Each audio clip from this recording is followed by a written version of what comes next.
I figured I would start the week off on a good note and show up here. I did not show up Friday or Saturday. Yeah, it's another day. Well, it's now officially winter, so yay, winter. And it's Sunday, which means it's time for a Stashcast. So for those of you who don't know who I am, I'm Aradia Noir. I'm the resident witch and creatrix over to Aradia's Hand and Danaeus Divine, where I create myth, magic, and meaning for your everyday life through art, intuition, and energy work. And on Sundays, I like to do a little thing called a Stashcast. So in short, a Stashcast is just me reaching into my creative stash, into my art supplies, sometimes tool supplies, sometimes intuitive supplies, sometimes magical supplies, and sharing something that I use for my business. Part of it is to give you some ideas, if it's something that you've been thinking about, to share and inner part of my work with you. And also gives you the opportunity to maybe learn about something that you hadn't considered using, or you were on the fence about. And also just give you ideas of what you could do with it. So, without further ado, I'm going to get on with it. Now, in today's Stashcast, we're talking about seed beads. So, stash is beads, sequins, and buttons, and sometimes yarn and string and thread and fabric, and those are all things very, very commonly stashed when it comes to artists. And seed beads among the beads is very often one of them. And what I will say is I'm going to share a certain size of seed bead, probably like a 15 or 11, but there are lots of types and sizes of seed beads. So these are not the only ones. These are just the ones that I'm focusing on. I have some other ones, like some size 6 and 8s, but not a whole lot. And to be honest with you, I'm not sure where they are. So there we go. All right, now also I've gotten this very specific caddy just for them. I really like these. I love storage containers, and I've got this one. And so we will I'll give you a closer look. Now, if you want to get a really, really good look, you can check out the post below, and there is a still of the inside of these so that you can see the beads, but I will bring them on camera so you can see them. I'm going to be moving around. So, first, get a good gander. I've got all these in, basically in color order. I tried to kind of do a Roy G. Biv kind of thing with them. So as you can see, I have a lot of the orange. And then we've got, these are all iridescent. They've kind of got that oil on asphalt look to them. So some of them sheen blue, some of them sheen green, some of them sheen purple. And I have a lot of those. I've got some nice royal blue ones down here. And these are all my bugles, is what they would be called. And I like the bugles. The problem with the bugles, though, is they are usually sharp on the edges.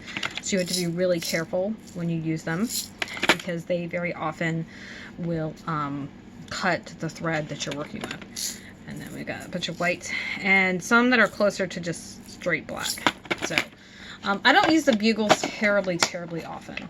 I'm trying to think of where my piece is. I have 2 pieces that have them worked into them, and I'm trying to think of where they are, because I think I know where they are. Okay, I think they're within arm's reach. What I'm going to say is I will post this tonight. That's the goal. But I will update those 2 pictures tomorrow, because I didn't do this. I didn't do this outline until literally moments ago. And I did not think about the fact that, oh yeah, no, I actually had stuff that I have used them on. So, oh good, I can reach them. Yay! So, now these are the other sizes. These are just, it's still 11s or 15s. I'm not super, super sure. But you see I've got some light pink, red, orange, yellow. Lots and lots of yellow. So much yellow.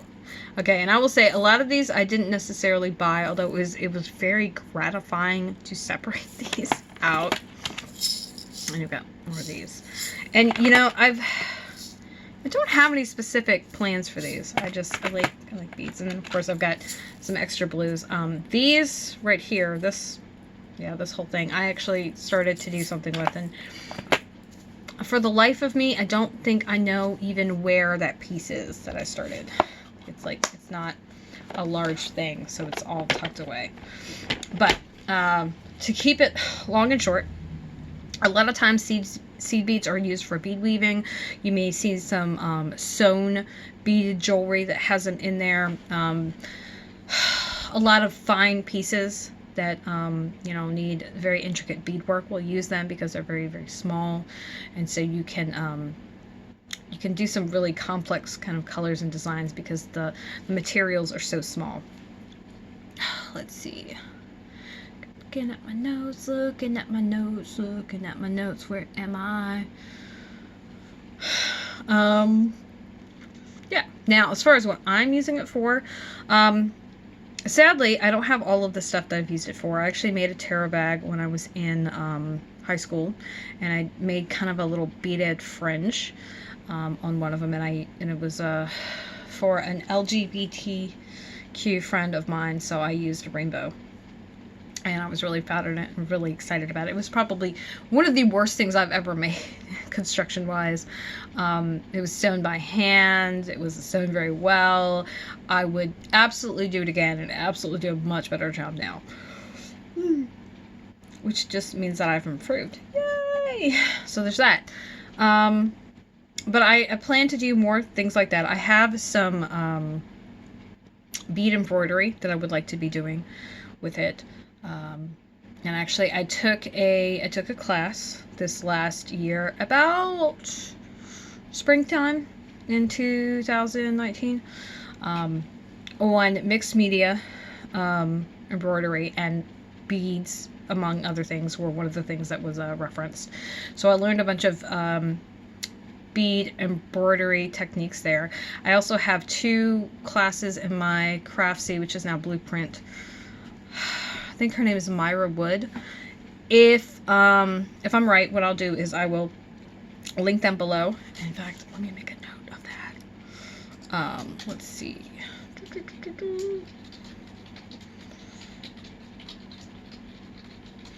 I haven't actually taken either of them yet. Mostly, I keep meaning to. And I know what happens when I learn a new art, then I kind of like obsessively want to do just it for a while, and I have a lot of other things I need to finish first. So I've put it off for that. But I have taken some of Myra's other classes. She's got one on freeform crochet that I really enjoyed, and there's another one of hers I have that I can't think of what it is. She also has one on basically Irish crochet. And I haven't taken that one yet. And it's kind of similar to her freeform in that it's a little patternless. So I thought that was a really good avenue for creativity, because, you know, following a pattern and making something rote can seem very structured, and it's really good for like learning how to do things. But as far as thinking outside the box, maybe not so much. Sometimes the structure can kind of get in the way. So I want to do stuff like that.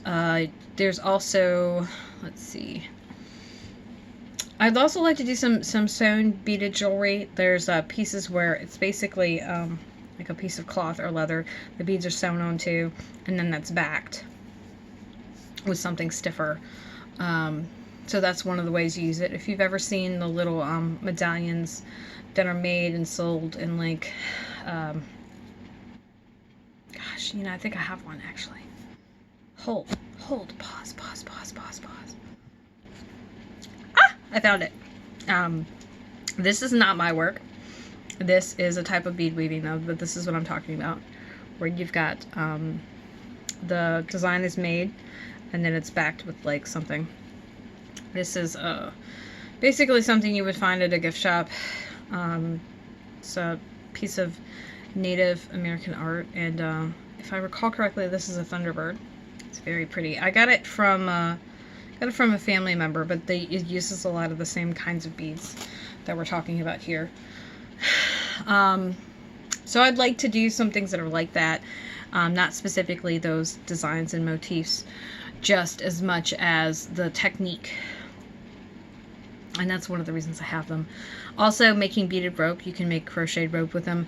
The rounded beads with the non-cut edges are better for that, because, again, the cut edges of the bugles a lot of times will like just slice through whatever thread you're using. So there's that. Let's see. Yeah, and that's pretty much all my plans on it. Now, I do have some bead embroidery that I would like to show you. Like I said, I've got the Terra bag that I made, you know, years and years, like ages ago, that I don't have access to and I don't have a picture of anymore, unfortunately. So there's that. That's one of the things I would plan. I would make more and do more bead embroidery like that. And speaking of bead embroidery, I also have, so I've got this. This has got, you see, it's got a lot of bugles right here, and then there's the smoother beads. Then there are seed beads and larger seed beads that are meant to kind of keep them, and then you've kind of got these little flower stalks going on here. So that is one use. That's a little weird space garden, that's what I'm calling it.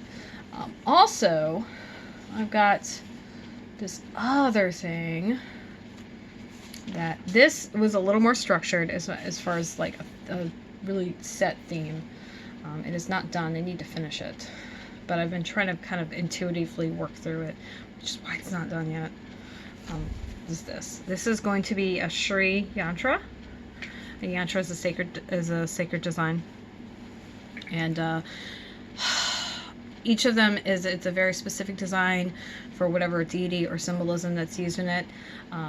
This one is dedicated to Shri Ganesh, so it's I also used a lot of the colors that were kind of spoke to me, and you can see that there's the beads, right, just individually, some of the bugles, some other bugles up here. This one keeps being a jerk and I keep having to reattach it, but that's a testament to it cutting even like the monofilament. And then we've got some that's affixing the sequence there, and on this large kind of a bead that's the little pink dots are keeping it. And I've also got just some fancy embroidery. I've got a split stitch, I think a stem stitch down here, the orange, and of course. So I'm really excited about those pieces. I really need to finish them. But I've also I try to work on things when I have like the energy to work on them and I'm feeling inspired. So that's pretty much it for the seed beads. Most of the seed beads I've actually gotten, they've been donations. Either I've inherited them from my mother, which I gotta tell you, I have no idea what she had them. And then I've known a couple of beaders, a lot of beaders, they'll buy their beads in bulk, and as you can see, it's just a lot of beads. And while it takes a lot of beads to, you know, do things like this and do beaded ropes and stuff like that, it's really easy for your stash to kind of get out of control. And so you will see a lot of jewelry and fabric, and, you know, a lot of textile people will periodically go through their stash and just like de-stash and get rid of stuff, because it just, at some point, it becomes unmanageable just having so much. And when you have enough that you couldn't possibly use it like in a year, even if you like steadily worked, or even just at the pace that you worked, that it's just it's a little much. I would say most of the beads are glass.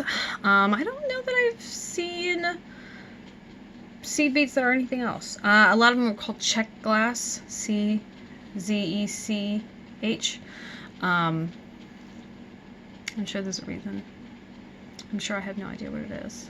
I don't know if they're from Czechoslovakia originally, or they're just used a lot, or they're made there. I'm not actually sure off the top of my head. I won't link to any place to get seed beads, though. You can find them pretty much anywhere. You can Google search seed beads.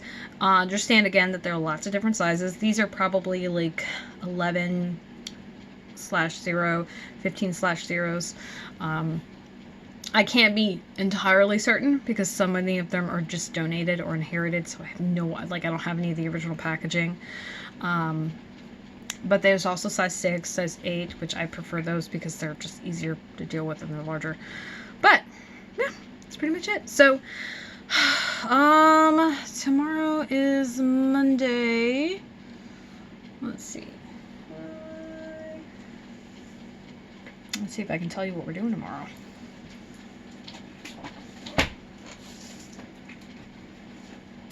Oh my goodness. Oh my goodness. I have a pen. So, I'll wrap this up.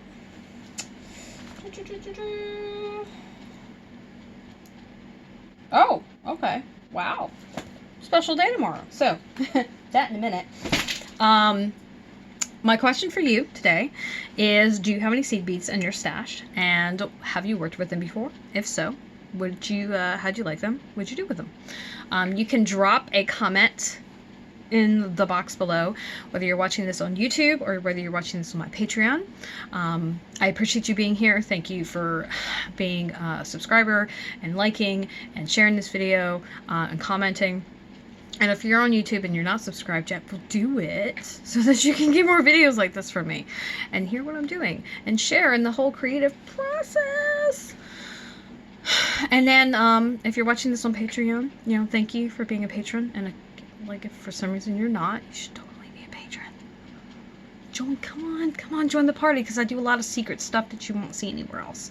And that's the only way we do it, is to be a patron. So, yeah, like I said, I'm going to link to those bead embroidery classes below. That's a really good start if you'd like to get into beadwork. I'll see if I can find some other references. I know there's a lot of bead weaving, like peyote stitch and stuff like that.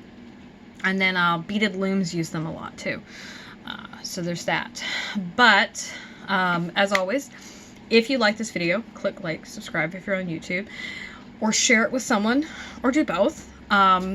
Especially somebody who would appreciate the Patreon and the other things that I'm doing here. Remember that you can find my work at Aradia's Hand and Danae's Divine. Links are in the description box below. You'll also find links to my active social media, Facebook, Twitter, and Instagram. And because you took the time to stay here to the end, tomorrow is a Celtic cast. It is actually the between. The between is the one day where it just doesn't fall on any particular tree, so we're going to do something special. The Celtic cast, Sabbath cast, lunar cast, Kaylin cast, my Bujo setups, studio shares, and Ask Me Anything. Those are all special patron-only videos. So if you would like to see tomorrow's video, you're going to have to be a patron. You will not see it on YouTube. You will not see it publicly, period, end of story at all. And it's just something special that I do. So I will have that available tomorrow, and we'll talk about the energy of the day, then look at it numerologically, look at it astrologically. I'll share some things that I'm personally doing, and maybe give you some ideas for what you could do. So, that's pretty much it. Yeah. Thank you for joining me. This is Aradia Noir of Aradia's Hand and Danae's Divine signing off, and I hope that you have a wonderful rest of your weekend. Bye!